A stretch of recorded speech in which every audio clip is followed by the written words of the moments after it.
सत्कार जो सत्संग जी, प्यार से बोलिए। तो मैं पंखा का इधर घुमा दूँ, हवा लग रही है, थोड़ा सा इधर घुमा दूँ, इसमें हवा लग रही है, थोड़ा सा टेढ़ा थोड़ा।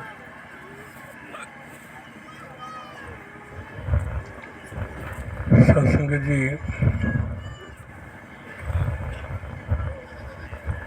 आज महात्मा संतलाल जी की कृपा से ये जो निरंकारी मिशन की तरफ से सत्संग का आयोजन किया गया है, जिसमें दूर दराज से भाई बहन उपस्थित हैं और अपनी अपनी भावनाएं आप तक पहुंचाने का प्रयास किया है। एक ही मकसद है। पहली बात तो कि इनके बच्चे की शादी के उपलक्ष्य में भी ये इसको कह सकते हैं कि इन्होंने सत्संग का आयोजन कराया। ये इसके लिए बहुत ही खुशी की बात है। दातार के चरणों में, प्रभु के चरणों में यही अरदास है कि दातार इस जोड़ी को बहुत ही बरकरार रखे, इनका आपस में प्रीत प्यार बना रहे।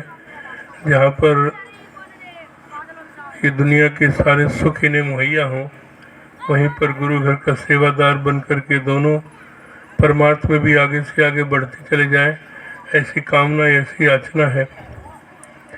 सतगुरु की कृपा से संतों महात्माओं ने अपनी अपनी भावनाएं अब तक पहुंचाई हैं।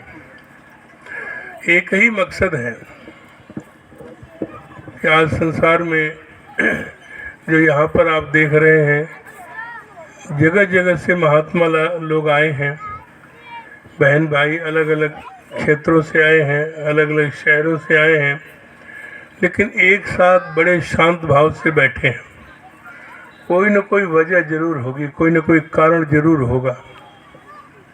सत्संगत एक दूसरे को पहल दे करके, एक दूसरे को आगे करके ये लोग महात्मा बड़े खुश हो जाते हैं।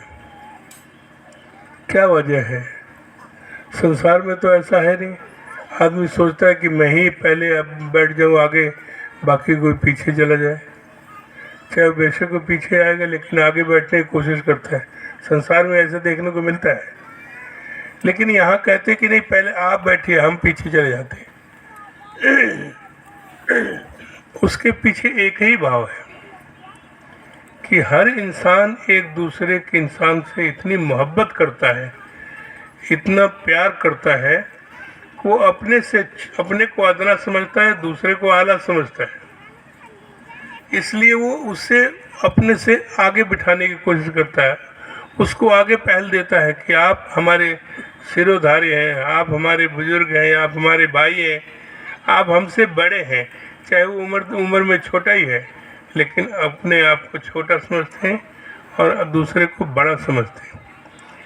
संस्कृत बुजुर्गों ने भी कहा है कि आपस को जो जाने नीचा, सोई गनिए सबते ऊंचा। जो अपने आप को अदना समझता है ना, सही मायने में आला दर्जे का इंसान वही है। कितनी बड़ी बात है। बुजुर्गों ने कहा कि जो खिदमत खल्क ही सबसे बड़ी इबादत है। इससे बढ़कर दुनिया में कोई इबादत है ही नहीं। क्या करेगा प्यार वो ईमान से, क्या करेगा प्यार वो भगवान से। जन्म लेकर गोद में इंसान के कर न पाया प्यार जो इंसान से। अल्लाह ताला ने फरमाया कुरान पाक में, है दुनिया के इंसानों, ये कुरान पाक में है, दुनिया के इंसानों, जितने भी दुनिया में इंसान हैं, सबको ताकीद की गई है। तुम खुदा को खुश करना चाहते हो तो मेरे बंदों से प्यार करो, मोहब्बत करो, अखलाक और खलूस के साथ मिलो। ये इंसानियत का तकाजा है। तुम खुदा को खुश करो, सबकी खुशामद छोड़ दो, अरे बाखुदा इंसान जो होगा खुद ही खुश हो जाएगा। जो इंसानों की खिदमत करता है, सबसे बड़ी इबादत तो वही कर रहा है, क्योंकि इंसान को इंसान से प्यार करने के लिए पैदा किया था अल्लाह ताला ने। लेकिन आज इंसान से नफरत करता है, वैर विरोध करता है, घृणा करता है, ईर्ष्या करता है, अपने आप को ऊंचा समझता है, दूसरे को नीचा समझता है। सत्संगत यहाँ ऐसी तालीम नहीं दी जाती है। यहाँ ऐसी तालीम दी जाती है कि तुमसे सब बड़े हैं, अपने को अदना समझो, दूसरे को आला समझो। यही तो ज्ञान है। इनको ऐसा ज्ञान मिला है, ऐसी जानकारी मिली है कि जिस अल्लाह ताला की, जिस परमात्मा की हम बंदगी करते हैं, इबादत करते हैं, परस्तिश करते हैं, पूजा पाठ तपस्या समाधि लगाते हैं प्रभु को के दर्शन करने के लिए, लेकिन वो होता नहीं है, क्योंकि उन साधनों से परमात्मा के दर्शन नहीं हो सकते। परमात्मा कण-कण में, जर्रे जर्रे में मौजूद है, शारक से नज़दीक है। जहाँ आँख में सुरमा डालते हैं इससे भी करीब है। हम रोज़ पढ़ते हैं, सुनते हैं, लेकिन अमल में नहीं है। क्यों? क्योंकि हम जानते नहीं हैं, पहचानते नहीं। जब तक जानेंगे नहीं, पहचानेंगे नहीं, दीदार हक होगा नहीं, कैसे पता लगेगा कि यही अल्लाह ताला है जिसको हम सजदा कर रहे हैं, जिसकी हम इबादत कर रहे हैं, जिनके सामने हम दुआएं मांगते हैं। हमारे दोनों हाथों निगाहों के दरमियान में कौन सा है? ये तो तभी पता लगेगा जब कोई जानने वाला, बताने वाला मिल जाए। जो काम दवा से हो न सके वो बात दुआ से होती है। जब कामिल मुर्शिद मिलता है तब बात खुदा से होती है। किसी कामिल मुर्शिद की तलाश कीजिए। अर्रहमान फज़िल्लिही भी खबीरन, है इंसान जिस तुम अल्लाह की बंदगी करते हो, किसी अल्लाह के खबर रखने वाले से पूछ लो। इंसान आयत तो पढ़ता है लेकिन इस पर अमल नहीं करता, सिर्फ पढ़ता है। तो पढ़े गुने क्या हो जैसा जन मिली सोए। पढ़ने से तो बात बनने वाली नहीं। अगर लिखा है कि रोटी खाने से पेट भरती है तो उसको 1000 बार पढ़ो, अगर पेट भर जाए तो अच्छी बात है, दूसरा कुछ काम करने की जरूरत नहीं। ऐसा हो सकता है? रोटी का नाम लेने से भूख मिट जाएगी क्या भाईजान? नहीं ना। तो सचमुच का रोटी चाहिए ना, उसको खाना पड़ेगा तभी तो पेट भरेगा। प्यास लगी है तो सचमुच का पानी चाहिए, पीना पड़ेगा तब प्यास बुझेगी। इसी तरह से परमात्मा का नाम है, ईश्वर का नाम है। दुनिया ले तो रही है, सुबह से शाम तक परमात्मा का नाम ले रही। कोई पता नहीं कितने कितने रूपों में परमात्मा का नाम लिया जा रहा है। रोज कीर्तन भजन हो रहा है, लेकिन वो परमात्मा कहाँ है, कैसा है, कौन सा है, उसका अस्तित्व क्या है, उसका स्वरूप क्या है, वो जानते नहीं है। जब जानेंगे नहीं तो पहचानेंगे नहीं तो बात कैसे भी जाप बनेगी। जाने बिन न हो ही प्रतीति, बिन प्रतीत हो ही नहीं प्रीति, और प्रीत बिना नहीं भक्ति तिड़ाई। तुम्हारी भक्ति होने वाली नहीं है, तुम बिना जाने प्रभु की भक्ति कर रहे हो। किसकी तलाश जो आँखों के रूबरू है, ये जुस्तजू नहीं है, तो ही ना जुस्तजू है।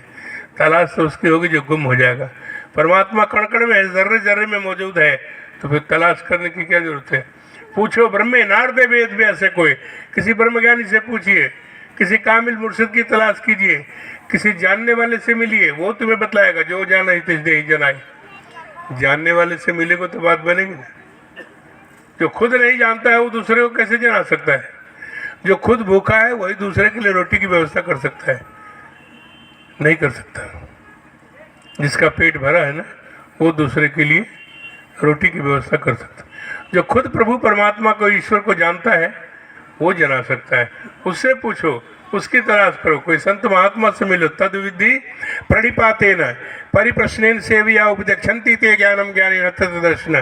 किसी मेरे तत्व ज्ञानी ब्रह्म ज्ञानी संत महात्मा के श्री चरणों में जाओ, साष्टांग दंडवत करो, लेट के नमस्कार करो, फिर उससे प्रेम पूर्वक पूछ लो कि मुझे प्रभु के दर्शन करवा दीजिए, मेरे बारे में बतला दीजिए, मैं कौन हूँ और कहाँ से आया हूँ। जब ये नश्वर शरीर छोड़ूंगा तो कहाँ जाऊँगा, मेरे उस घर का पता बतला दीजिए। वो जो महात्मा मुझे तत्व से जानता है फौरन मेरे बारे में बतला देगा। इसलिए किसी तत्वज्ञानी के पास जाओ, और जब मेरे विराट स्वरूप के दर्शन कर लोगे, जो कण-कण में विराजमान है, जर्रे जर्रे में मौजूद है, जो निराकार है, निर्विकार है, अजन्मा है, अडोल है, अविनाशी है, अकाट्य है, अछेद है, अभेद है, अजर है, अमर है, अनंत है, अखंड है, बेशुमार है, बेपरवाह है, निशंक है, निसोच है, निश्चिंत है और निराकार है। जब इसकी जानकारी हो जाएगी फिर क्या होगा? माम उपेत्य तू कौनते या पुनर्जन्म न विद्यते। हे कुंती पुत्र अर्जुन, फिर से तुम्हारा पुनर्जन्म नहीं होगा। 84 लाख योनि में जाने से बच जाएगा। जन्म मरण के मिटे अंधे से, साधु के पूर्ण उपदेश से। किसी साधु की तलाश कीजिए जिसने एक के साथ सब सदे सब साधे सब जाए, जिसने एक प्रभु परमात्मा के साथ अपनी जीवात्मा का संबंध जोड़ रखा है, जो साथ दिया है अपने आप को, उससे पूछो जो खुद जानता है। इसलिए किसी जानने वाले की तलाश तो करनी पड़ेगी। ऐसा तो थोड़ी हमारे बाप दादा करते आ रहे तो हम भी करते रहे। बाप दादा खड़ाऊ पहनते थे, तुम एक्शन का जूता पहनते हो। वो तो धोती कुर्ता पहनते थे, तुम पैंट शर्ट के पहनते हो। भाई बाप दादा तो पढ़े लिखे नहीं थे, अंगूठा टेक थे, खेती बाड़ी करते। तुम क्यों पढ़ाई करते हो? बाप दादा करते आ रहे हो, तुम भी करो। अगर कोई कहे कि बाप दादा कुएं में गिर के मर गए, तुम भी कुएं में गिर जाओ। कलयुग के ज़माने में रह रहे, हर एक के पास मोबाइल है, इलेक्ट्रॉनिक युग में रह रहे। अब वो ज़माना नहीं है।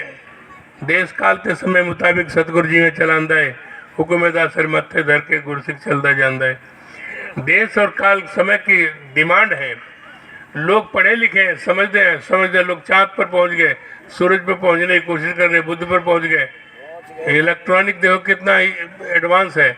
हजारों सैकड़ों मन टन वजन लेकर के हवाई जहाज हवा में उड़ रहा है बिना सड़क के। विज्ञान की कृपा है ना। और तुम बाप दादा की ज़माने की बात करते हो।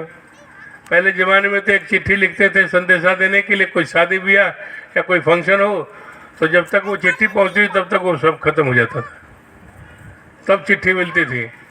आजकल तो एक बटन दबाओ, मोबाइल से बात कर लो फटाफट। तो समय की डिमांड है, आज के समय के मुताबिक ये काम करना पड़ता है।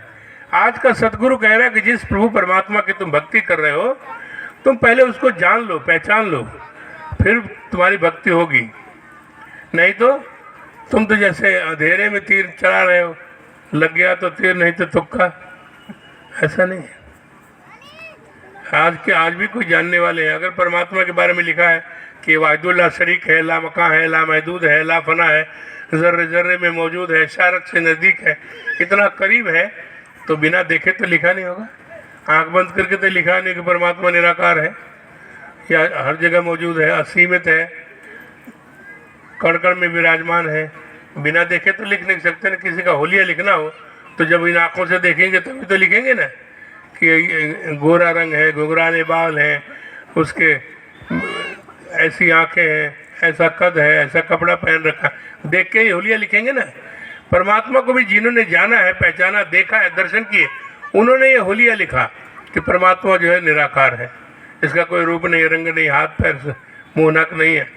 अगर परमात्मा ने कहीं अपना शक्ल सूरत हमारे आप जैसा बनाया होता ना, तो आजकल ज़माना देख रहे कितना खतरनाक है। यही लगाते पर उसकी कनपट्टी पर कहते हमारे घर में रहना, हमारा काम करो, दुनिया जाए भाड़ में। यही होता है ना। अगर परमात्मा शरीर में होता ना तो उसके साथ ऐसे ही लोग करते।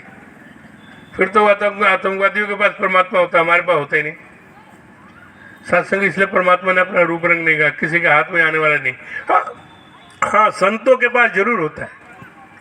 जहाँ संत महात्मा होते हैं ना, भगवान किस कहते हैं, ना हम प्रकाश है सर्व संयोग माया समावृता मूढ़ विनाव जाना थी लोको माम जमभ्य। हे अर्जुन, मैं अपनी योग माया से छिपा रहता हूँ, किसी के समक्ष प्रत्यक्ष नहीं होता हूँ, अर्थात मैं हर जगह हर समय मौजूद होता हूँ।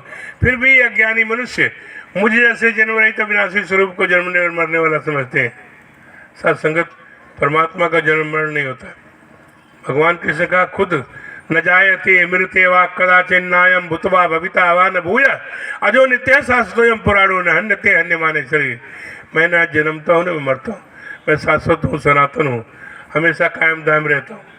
परमात्मा शरीर का जन्म मरण होता है, शरीर का जन्म मरण होता है। वासांश जीर्णान यथा विहाय नवान ग्रहणाति नरो पराणी तथा शरीरान विहाय जीर्णानि अन्य संन्याति नवानि देहि। जिस तरह इंसान पुराने वस्त्रों को त्याग करके नए वस्त्र धारण करता है, हे अर्जुन, मैं पुराने शरीर को छोड़ देता हूँ, नए शरीर में प्रवेश कर जाता हूँ, यहीं होता हूँ, यहीं से प्रकट हो जाता हूँ। सत्संगत कोई ऐसा समय नहीं है। मुख्तलिफ मुल्कों में मुख्तलिफ ज़बानों में ये पैगंबर आया करेंगे जो इन किताबों की तायीद किया करेंगे, ऐसा बुजुर्गों का फरमान है। किसी जुबान का बोलने वाला हो सकता है, किसी लिबास का पहनने वाला हो सकता है, किसी मुल्क में पैदा हो सकता है। आज भी मौजूद है, बताने वाले मौजूद हैं, आज भी मौजूद है सतगुरु, चाहे वो किसी रूप में हो।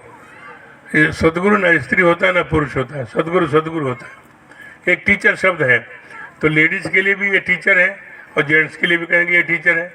तो ऐसा तो नहीं मिसेज टीचर और मिस्टर टीचर, ऐसा तो होता नहीं। टीचर एक ऐसा कॉमन जेंडर है जो सबके साथ लागू होता है। इसी तरह सतगुरु एक ऐसा कॉमन जेंडर है जो किसी के साथ भी लागू हो जाता है, चाहे वो लेडीज हो चाहे जेंट्स हो। सत्संगत बात ये नहीं है, यहाँ पर जेंडर के हिसाब से कोई मतलब नहीं है। सतगुरु सतगुरु होता है।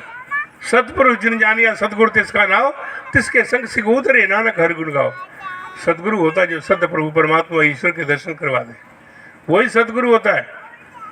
और जो इसके दर्शन करने के बाद फिर उसकी भक्ति करते हैं, सही मायने में भक्ति उसी की होती है जो प्रभु को जान करके पहचान करके भक्ति करते हैं, इबादत करते हैं, वही भक्ति करते हैं। उन्हीं की भक्ति कबूल होती है, उन्हीं की इबादत कबूल होती है, वरना कबूल नहीं हो सकती। हमारे बुजुर्गों का फरमान है कि उस इमाम के पीछे नमाज अदा कीजिए जो खुद खुदा को जानता है। ये उसके लिए शर्तें हैं, बहुत सारी शर्तें हैं। जो खुद खुदा उसके पीछे हम नमाज पढ़ेंगे तभी उस हमारी इबादत कबूल होगी। क्योंकि अगर राहबर ही अंधा होगा, वो खुद कुएं में गिरेगा, हमको भी गिरेगा। आप डूबे चौबेद में तेल चेले दिए डुबाए, फिर कहाँ जाएंगे हम? आँख वाले के पीछे चलना पड़ता है ना, तभी तो हमको सही मंजिल तक पहुँचाएगा। जो खुद नहीं जानता है वो दूसरे को क्या जाना सकता। इसलिए आज जितने संसार में लोग भक्ति कर रहे हैं, कोई पूजा कर रहा है, कोई पाठ कर रहा है, कोई पता नहीं क्या क्या कर रहा है, प्रभु को खुश करने के लिए धूप अगरबत्ती करते हैं। तुम पूरे इस यहाँ से सोली गांव के सारे आसपास जितने भी मार्केट है ना, सब जगह के धूप अगरबत्ती ले खड़े यहाँ जला दो। अगर भगवान प्रकट हो जाए तो मुझे बताना। आज तक हुए हैं क्या? न होंगे, न होने की संभावना है। ये साधन नहीं है। किसी कामिल मुर्शिद, किसी संत महात्मा, किसी ब्रह्मज्ञानी से पूछ लो जो खुद जानता है। जान करके तो भक्ति होगी, वरना नहीं होगी। इसीलिए इन्होंने, ये महात्मा लोग ये प्रभु परमात्मा को जानते हैं, पहचानते हैं, दर्शन किए हैं, तभी लोग कहते हैं कि हमने प्रभु को देखा है। अभी गीत सुन रहे थे, हमने देखा है परमात्मा को। परमात्मा को देखने के बाद ही तो कर सकता है। भारत में कहेगा नहीं। जिसके जेब में 100 का नोट होगा ना, चौराहे पर वही चिल्लाएगा मेरे पास 100 का नोट। जिसके पास दोनी ना हो वो कैसे चिल्लाएगा? कोई किसी ने पूछ ले, दिखाओ जरा कहाँ है, कहाँ दिखाएगा? इसलिए भाई ये जानने वाले लोग हैं, ये प्रभु परमात्मा को जानते हैं, दर्शन किए हैं। आप भी कर सकते हैं, इसके कोई बहुत ऊपर ज़्यादा बहुत तपस्या करने की जरूरत नहीं है। टुकदम करारी ये करे तो हाजिर हजूर खुदा है। श्रद्धावान लभते ज्ञानम तत्परा संतेन्द्रिय ज्ञानम लब्ध्वा परम शांति अचिरेण गच्छति, तुरंत मिलता है। श्रद्धावान होना चाहिए, भाव सहित खोजे ही जय प्राणी पाव भगति में सब सुख। भक्ति की भावना लेकर के आओ, मिलने की तमन्ना लेकर के आओ। प्रभु के दर्शन करने हैं तो परमात्मा कहीं दूर थोड़ी चले गए, इंग्लैंड थोड़ी चले गए बुलाएंगे, पासपोर्ट लगाएंगे, वीजा लगवाएंगे, ऐसा कुछ। जो कण कण में तो कण तो यहाँ भी है, जो यहीं बैठे बैठे परमात्मा को दर्शन करा दे वही संत है, वही ब्रह्मज्ञानी है। बिगड़ी जन्म अनेक की सुधरे अब वही आज, इतनी बड़ी गारंटी। उसके लिए ढूंढने जाने की जरूरत नहीं, पूछना पड़ता है, लेकिन अहंकार को छोड़ना पड़ता है, अभिमान की टोकरी को झुकाना पड़ता है। झुक जाए दिले नादान, झुकने वाले को झुक झुक कर खुदा मिलता है।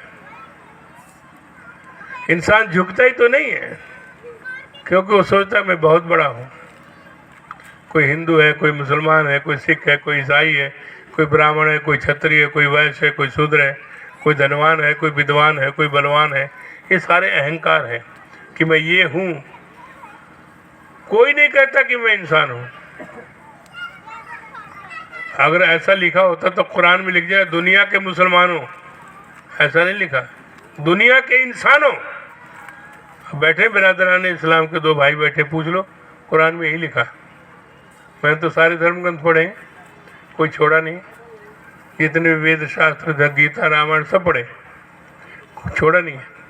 इसलिए कि मेरा नाम अब्दुल गफ्फार खां है, मैं निरंकारी मिशन का ज्ञान लिया हूँ और मैं आज यहाँ से बोल रहा हूँ। कहीं ऐसा तो नहीं कि मैं कोई रास्ता गलत चुन लिया मैंने। और सबसे खासियत यह है कि निरंकारी मिशन में किसी को किसी चीज़ के लिए मना नहीं किया जाता। कोई रोज़ा नहीं, नमाज नहीं, ज़कात नहीं, खैरात नहीं, कहा ऐसा मत करना, ऐसा कभी नहीं कहा गया। नहीं तो हम पहले इंसान होते जो छोड़ के चले जाते। कोई मनाही नहीं है, कोई कन्वर्सन नहीं, कोई तब्दीली नहीं। यहाँ पर आप जैसे वैसे रहिए, लेकिन जो सच्चाई है, जो सत्य है, जो ईश्वर परमात्मा जिसके सामने सजदा करते हो, कम से कम उसको जान तो लो। जिससे दुआएं मांगते हो उसको जान तो लो, पहचान तो लो। और जो जान लेते हैं, पहचान लेते हैं, वो सुरखुर हो जाते हैं। फिर उसके लिए कोई और तरीका और कुछ करने की जरूरत नहीं पड़ती है। सोऊं तो समाधि लग जाए, जागूं तो इबादत होती है सनम हमारे पहलू में हर वक्त इबादत होती है। सत्संगत इसके लिए कोई उपराला नहीं। नमाज़ी हक अदा होगी खुले मैदान में हमदम, हकीकत को ज़रूरत है न मंदिर की न मस्जिद की। क्योंकि कण कण में, जर्रे जर्रे में तो यहाँ भी है, यहीं बैठ करके आप भी इसकी बात कर सकते हैं, यहाँ बैठ करके इसका नाम ले सकते हैं। नाम ही तो लेना है, इससे दुआएं तो करनी है, इससे आशीर्वाद ही तो मांगना है। लेकिन सत्संगत जो लोग नहीं जानते, जो नहीं पहचानते हैं, वो सत्संगत उनके मन में कई तरह की भ्रांतियाँ हैं। ये छोटा बड़ा, हिंदू मुसलमान सिख ईसाई, ये जातियों के नाम है नहीं, किसी शास्त्र में नहीं लिखा। दुनिया के किसी विद्वान से पूछ लो, दुनिया के विद्वानों की बात कर रहा हूँ। आप कोई बतला सकते हैं परमात्मा कौन सी जाति का है? हिंदू है, मुसलमान है, सिख है, ईसाई है, ब्राह्मण है, क्षत्रिय है, वैश्य है, शूद्र है, उसका गोत्र क्या है? कोई बतला सकता है? उत्तर प्रदेश में ज़्यादा कचरा है। बुरा मत मानो, मैं भी उत्तर प्रदेश का ही, कि वो छोटा है, बड़ा है, हमारा बर्तन छू जाएगा, फलाना हो जाएगा, तो जो दुकान में पड़ा हजारों आदमी छूते हैं, सुबह से देखते हैं, अच्छा नहीं ये नहीं, दूसरा देते, वहाँ क्यों नहीं छूते? वहाँ क्यों नहीं बोलते? पंडित जी जाके बोले ना, ब्राह्मण हूँ मैं, तुम बर्तन छू दिया, तुम मुसलमान है? बोल के देखो जरा एक बार, पता लग जाएगा। क्यों बोल सकते हैं? वहाँ पर बर्तन की दुकान में 50 आदमी हाथ लगाते हैं, और अगर पानी भरना हो, अरे तो छोटी जाति का एक कुएं पर कैसे पानी भर सकते हैं? तो मैं भर लूँगा, फिर तू भर। अच्छा जी, पानी भी अलग अलग। हमारे घर में, हमारे घड़े में पानी मुसलमान का पानी, इनके घर में चला जाता है हिंदू का पानी। जो कुएं में पड़ा है वो कौन सी जाति का है? जो नलके में आ रहा है वो कौन सी जाति का है? दिमाग खराब हो गया, आदमी की बुद्धि भ्रष्ट है। पढ़े लिखे लोग भी ऐसी गलती करते हैं। कौन सी बिरादरी? ये धूप जो है, सूरज निकल रहा है, कौन सी बिरादरी का है? मुसलमान का सूरज अलग, हिंदू का सूरज अलग। क्यों ऐसा है क्या? ये धरती कौन सी बिरादरी की है जिस पर खेती बाड़ी करते हैं? मेड़ लगा दिया, ये हिंदू का घर, ये मुसलमान का घर। अच्छा जी, तो ये मेड़ हटा दो तो सब एक ही छटा हुआ है, तो फिर तो उसका बर्तन उसके घर छू जाएगा, उससे उसे छू जाएगा, गड़बड़ हो जाएगी ना। कमाल की विडंबना है। कुएं का पानी नहीं, पानी एक ही होता है। सूरज सबके लिए है, बरसात सबके लिए, धरती सबके लिए, हवाएं चल रही है। किसी हिंदू की हवा अलग, मुसलमान की हवा अलग चलती है क्या? क्यों सांस ले रहे हो इस हवा में? क्या पता मुसलमान की हवा आ रही हो, तुम तो हिंदू हो जाओगे। राम राम राम, छोड़ो जाए, तो कुजा छाड़ दो, इसको घर से बाहर निकाल दो। कमाल की कैसे सोच है इंसान की। रोज पढ़ते अल्हम्दुलिल्लाह रब्बिल आलमीन, सारे आलम का एक ही रब है, परम पिता परमात्मा सब तेरी संतान, एक पिता है कस के हम बारक। रोज पढ़ते धर्म ग्रंथों, तो उस समय कहा जाता है जब एक ही परम पिता परमात्मा है, सबका बाप एक है, एक ही है ना। परम पिता परमात्मा, सबका बाप है, इसलिए परम पिता है। तो अपने बाप को जानने में क्या बुराई है? किसी बच्चे से पूछे तुम्हारा बाप कौन है? पता नहीं जी, नाम तो सुना है लेकिन मालूम नहीं। ले, इसके बाप का ही पता है। कैसा लगेगा? गाली लगती है ना मोटी। हमारे ऊपर भी लालचन लगती है। जिसकी तुम बंदगी कर रहे हो, जिसकी इबादत कर रहे हो, जिस परमात्मा की तुम धूप अगरबत्ती करते हो, तो भगवान की पूजा कर रहे हो, उस भगवान को जानते हो? तो नहीं जानते तो किसकी धूप अगरबत्ती कर रहे हो? किसको जो जला रहे हो? किसको खुशबू दे रहे हो तुम? तो जानते नहीं हो। पहले जानो, पहचानो, फिर इसके बाद भक्ति शुरू होगी। वरना जाने बिन न हो प्रतीति, बिन प्रतीत हो ही नहीं प्रीति, और प्रीत बिना नहीं भक्ति जड़ाई, नहीं होगी जितना मर्जी कोशिश कर लो। इसलिए पहले जान करके पहचान। जिस आदमी इसको हम जानते नहीं है, उससे मोहब्बत कर सकते हैं क्या? नहीं कर सकते ना। उससे प्रेम हो जाएगा? जब जान पहचान होगी तभी तो प्रेम होगा। खाली नाम से बात थोड़ी बन जाएगी। और नाम है कोई वस्तु भी नहीं, किसी शय के बिना नाम कोई नाम नहीं होता। और सिर्फ नाम से दुनिया का कोई काम नहीं होता। बीमार को लाजिम है वैद और दवाई, नुस्खों की इबादत से तो आराम नहीं होता। दवाई का नाम पड़ने से बीमार ठीक हो जाएगा क्या? नहीं ना, उसको डॉक्टर भी चाहिए, दवाई भी चाहिए। इसी तरह परमात्मा का नाम है, तुम परमात्मा का नाम लिए जाओ सुबह से शाम तक। जिस तरह रोटी का नाम लियो तो भूख नहीं मिट सकती, परमात्मा का नाम लियो तो परमात्मा नहीं मिल सकता। उसके लिए सचमुच कोई बताने वाला होना चाहिए, परमात्मा भी हो और परमात्मा को बताने वाले भी हो, तब तो बात बनेगी ना। यहाँ पर यही बात की जा रही है। निरंकारी बाबा जी ने कोई नया काम नहीं किया, वही पुरानी बातें हैं जो बुजुर्गों ने किया था, जिन्होंने लोगों को, तभी तो ये दुनिया में जितने सारे धर्म ग्रंथ फैले हैं, वो खुद खुदा को जानते थे, परमात्मा को जानते थे, इसलिए उन्होंने कहा कि इसको जानो पहचानो फिर इसके बाद भक्ति करो, तभी तो लिख करके गए धर्म ग्रंथों में। नहीं तो उस धर्म ग्रंथों को पढ़ने की जरूरत क्या पड़ती। इसीलिए उसके हवाले दिए जाते हैं कि इसको जाना जा सकता है, पहचाना जा सकता है, जानने के लायक है, पहचानने के लायक है, फिर तुम्हारी भक्ति शुरू होगी। इसलिए साथ संगत ये बहुत ज़रूरी है। जो लोग जानते हैं, पहचानते हैं, भक्ति उन्हीं की वही कर सकते हैं। जो नहीं जानते, नहीं पहचानते, उनकी भक्ति हो नहीं सकती। निरंकारी मिशन यही काम करता है। जिस परमात्मा की भक्ति इंसान करता है, उस परमात्मा की जान पहले जनाते हैं, फिर कहते हैं अब तुम सत्संग करो। सत्य ईश्वर को कहते हैं, परमात्मा ही सत्य है, बाकी सब अधूरा मिथ्या है। आदि सच, जुगादि सच, है भी सच, नानक होसी भी सच। ये तीनों कालों में सत्य रहने वाला है, कल भी था, आज भी है और आगे भी रहेगा। ये तीनों कालों में सत्य है। बाकी जब दुनिया से लोग क्या करेंगे, करते हैं, जब दुनिया से कोई चला जाए ना, 4 आदमी कंधे पे लेके जाएंगे, 150 पीछे से कहेंगे राम नाम सत्य है, और उसके पहले का झूठ है। कौन से धर्म ग्रंथ में लिखा है मरने की बात कर रहे हैं राम नाम सत्य है? कोई बतला दे, दुनिया का कोई विद्वान बतला दे, कोई दुनिया की बात कर रहा हूँ, पूरे विश्व की। हमने तो इतने शास्त्र, इतने धर्म ग्रंथ पढ़े, हमने तो कहीं नहीं पढ़ा एक फला धर्म ग्रंथ में लिखा है मरने के बाद ही कहना राम नाम सत्य है। आप सुबह सुबह जाओ किसी घर, बोलो ऐसा राम नाम सत्य है, अरे यार शुभ शुभ तो बोलो, क्या गलत बोल रहा, राम का नाम सत्य है, ठीक तो कह रहा हूँ, गलत क्या है? लेकिन हमने उसका संबंध मौत से जोड़ रखा है। जब कोई मर जाए तो कहना राम नाम सत्य है। अब उसको सुनाने का लाभ है, राम नाम सत्य है चाहे झूठ है, अब उसको सुनाने का क्या फायदा? उसको तब सुनाते जब जीवित था, वरना सबकी यही करते, जाना इसी तरह से पड़ेगा। राम कहो रावण करो जाका बहु परिवार, कहो नानक फिर कुछ नहीं सपने जो संसार, सने सने सब जाएंगे राजा रंग फकीर। बड़े बड़े गुरु पीर पैगंबर शरीर में आए और चले गए। ये शरीर तो छोड़ना पड़ेगा, ये मृत लोग है, हर आदमी मरने के लिए आए, कोई परमानेंट रहेगा नहीं। जो गुरु पीर पैगंबर नहीं रहे तो हम कहाँ से रह जाएंगे? हम तो साधारण इंसान हैं, जाना तो पड़ेगा, इसलिए इसका नाम मृतलोक है। हर आदमी मरेगा, आज नहीं तो कल मरेगा। 7 दिन में पूरी दुनिया खत्म हो जाएगी, 7 ही दिन है।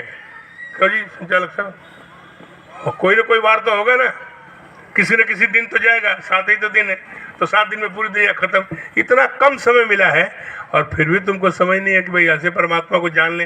पता नहीं कौन सा दिन हमारे लिए फिक्स है, आज ही का दिन है या कल का दिन फिक्स है, किसी को मालूम है? ये तो परमात्मा के हाथ में है ना। तो भाई जब चेते जब हूँ भला मोह हनी सो जाग, और साधु की संगत मिले सहज ऊंचे बाग। अभी भी समय कुछ नहीं बिगड़ा, जान लो, पहचान लो, फिर तुम्हारी भक्ति शुरू होगी, सुरखुरु हो जाओगे, 84 लाख जोनी में जाने से बच जाओगे, ये पक्की गारंटी है। बिगड़ी जन्म अनेक की सुधरे वहीं आज और अभी। यही एक संदेश देने के लिए इन्होंने इतना बड़ा आयोजन किया।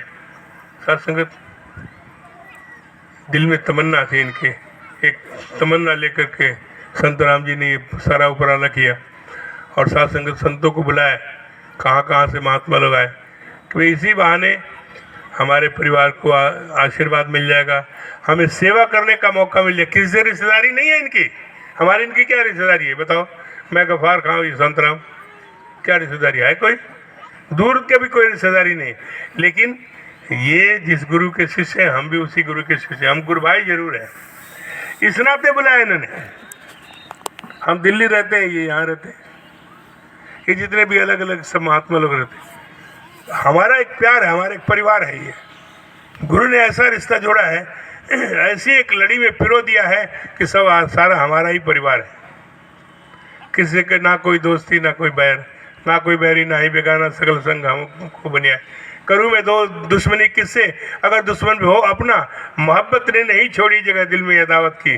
सबके साथ मोहब्बत है, प्रेम है, प्यार है। और साथ संगत चूँकि इन्होंने वो बच्चे के शादी के उपलक्ष्य में सत्संग का आयोजन किया है, इसमें ये भी खुशी शामिल है ना जी, है ना? हाँ कह रहे हैं, बेटे की शादी हुई है, बहुरानी भी बैठी है, बेटा भी बैठा है। मैं थोड़ा 2-4 बातें शादी के उपलक्ष्य में बात कर रहा हूँ, थोड़ा ध्यान से सुनना, बड़े काम की बात चीज़ें हैं, प्यार से बोलिए। शादी का मतलब होता है खुशी। शाद शब्द से बना, शाद माने खुश और शादी माने खुशी।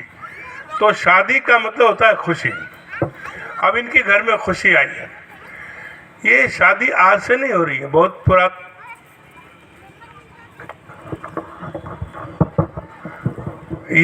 पुरातन परंपरा है। संसार में जब लड़का लड़की आते हैं तो परमात्मा कोई न कोई रिश्ता जोड़ के भेजता है।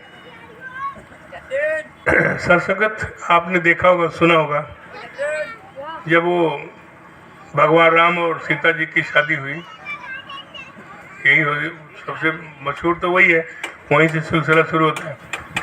तो आपने देखा राजा दशरथ ने एक ही दिन 4 बेटों का ब्याह किया, राम लक्ष्मण भरत शत्रुघ्न का।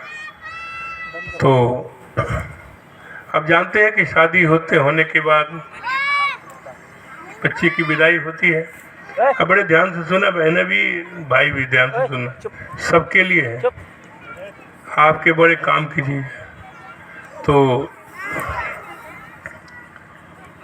जब बच्चे की विदाई होती है तो सखियां सहेलियां, उसके जो माता हैं, बहनें हैं, वो बच्ची को शिक्षा देती है कि बेटा अब तुम इस घर में जा रही हो, तुम्हें पति मिलेंगे, वहाँ सास ससुर मिलेंगे, और भी रिश्तेदार के गुरु भी होंगे कोई, तो तुम्हारे क्या क्या फराइज है, क्या क्या कर्तव्य हैं, किन किन बातों का पालन करना है।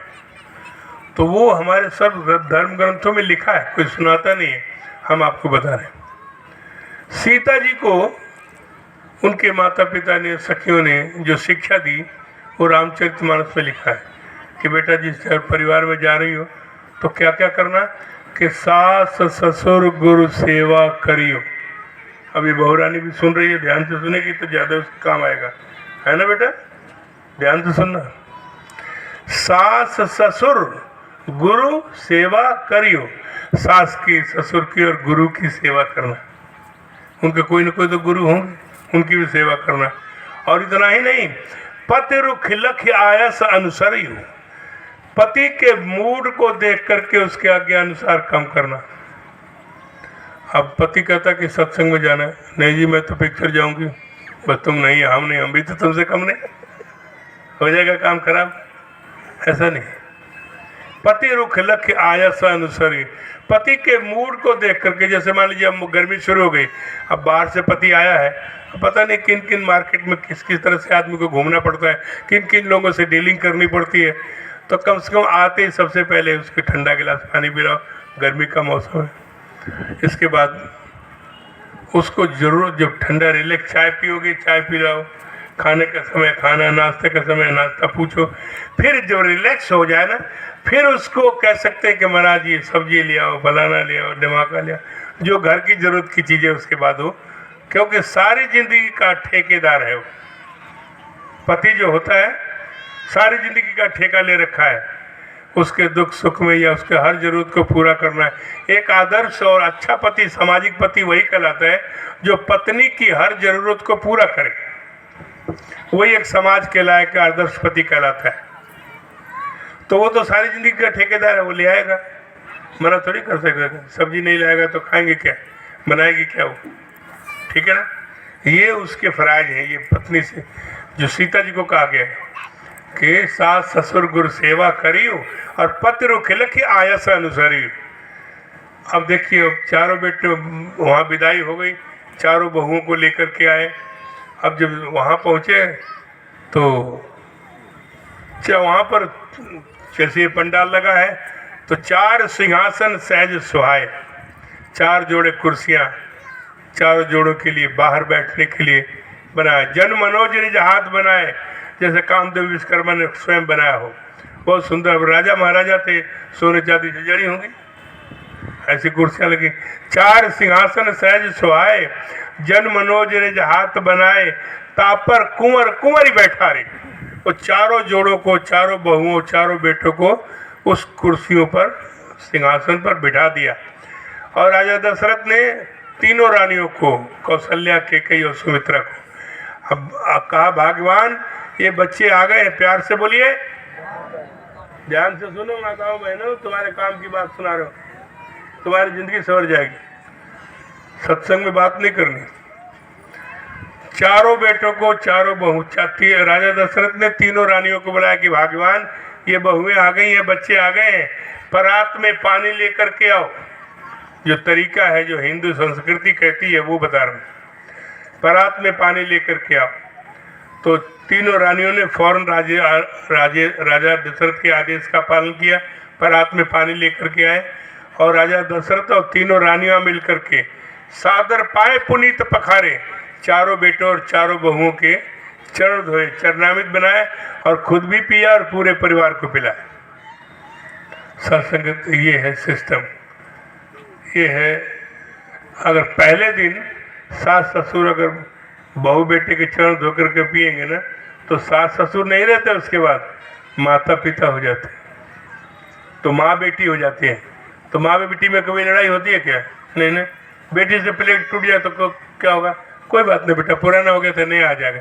अगर बहू से टूट जाता है, अरे जब से आई है ना सत्यानाश मार दिया, तो होती रहती है।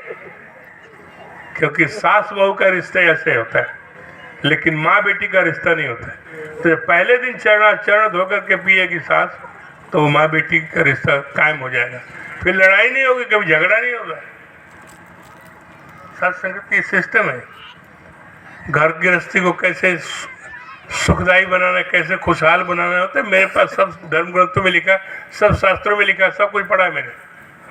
सत्संगत ऐसी श्रुतियों में भी बातें मिलती हैं। और इतना ही नहीं, आगे सुनिए। नृप सब भांत सभै सन्मानी, ये चरणामृत बनाने के बाद सबको, राजा महाराजा जितने लोग आए थे सबका आदर सम्मान करने के बाद जब शाम हो गई, जब सब बच्चे बहुएं अपने अपने शयन कक्ष में चले गए, तो शाम को राजा दशरथ ने कह मृत वचन बुलाए रानी, तीनों रानियों को बड़े प्रेम से बुलाया कि भगवान बधू लड़कनी पर घरे आई। ये बहुएं जो है ना, बच्चियां हैं, पराए घर से आई हैं। सासू माँ सुन रही है कि नहीं? हैं, जो बहू की सासू माँ है, संतराम जी की मिसेज कौन है? हैं? अच्छा नहीं है, चलो कोई बात। बाकी लोग तो सुन ही रहे। तो तीनों रानियों को बोला, कह मृत वचन बुलाए रानी, और कहा कि बधू लड़कनी पर घरे आई। बहुएं जो है बच्चियां हैं, पराए घर से आई हैं, कैसे रखना है? राखे नैन पलक की न्याय। जिस तरह आंखों की रक्षा पलकें करती है ना, किरकिरी पड़ने से पहले बंद कर लेती है, ताकि दर्द तकलीफ ना हो। इनको भी कोई तकलीफ नहीं होनी चाहिए, ऐसे इन बच्चों को रखना है। सत्संगत, ये काम हमने खुद किया है, इसलिए कह रहा हूँ। कहीं आप सोचो कि लेक्चर देते हैं, ऐसा नहीं, हमारा प्रैक्टिकल लाइफ है।